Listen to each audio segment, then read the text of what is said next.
चाहिए तो ही इस यात्रा का फल हमें प्राप्त होगा। कल भी रात्रि में एक चर्चा हुई थी, आज भी मैं उसी बात को कहूंगा कि जो वेदना, जो चिंतन प्रत्येक भारतीय का होना चाहिए वो इस वक्त केवल एक महाराज जी का है।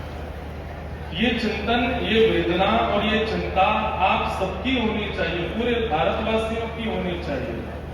लेकिन बात वो स्पष्ट है कि विशाल अग्नि को प्रकट करने के लिए एक माचिस की तिल्ली काफी है। ऐसे ही हमारे महाराज जी ने ये एक प्रज्वलित कर दिया है बस इस भाव को। ये ठंडा ना होने पावे, ये समाप्त ना होने पावे। कल भी मैंने कहा था कि जो छाले आपके चरणों में पड़े हैं चलने से, और जो कईयों को खांसी हो गई, कईयों के खूब धूल मिट्टी भीतर गई, और भी कई कुछ भाव हुए होंगे, रोग ठीक हो जाए लेकिन उसकी जो पीड़ा चित्त में है वो पीड़ा कभी नहीं जानी चाहिए।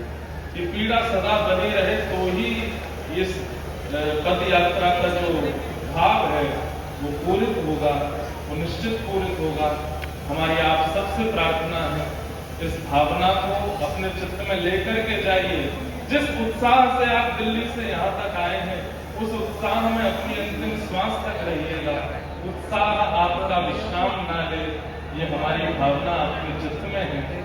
बाकी तो सबके भाव आपने सुने ही हैं, महाराज जी भी अपने भाव सबको कह ही गए हैं।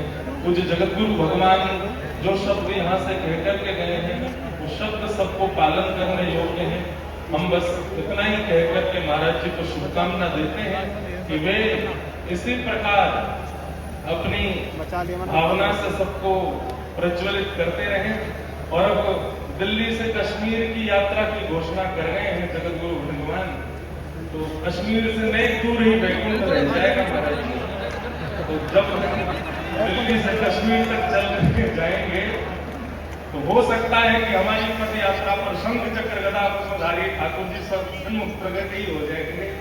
लेकिन जैसे जगतगुरु जी ने कहा है कि वो पूरी यात्रा में रहेंगे, यहाँ बैठे जितने भी वक्तागण हैं ये भी कह रहे हैं कि हम भी संगे ही रहेंगे। वहीं बीच बीच में पर्दा लगा के कथा करते चलेंगे। थोड़ी दूर में देवकीनंदन महाराज जी की कथा चल रही है, नेक आगे जम्मू प्रवेश पर पुंडरीक जी महाराज की कथा चल रही है, कटरा से आगे जो है अनिरुद्धाचार्य जी की कथा चल रही है, कश्मीर डल लेक पे जाकर के हमारी कथा चल रही है। क्या बात है। तो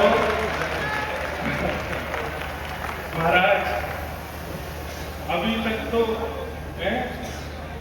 वहां पहलगाम में महाराज जी की कथा हो रही है, पहलगाम में